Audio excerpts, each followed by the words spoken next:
ये आपका LCD inverter red panel है। ये फायर अलार्म से 3 केबल आ रहा है। ये 1 पावर और 2 केबल इन आउट,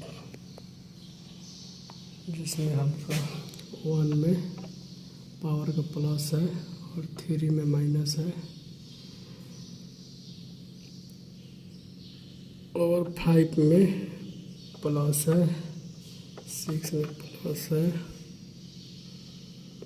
5 और 6 में प्लस है, और 7 और 8 में माइनस है।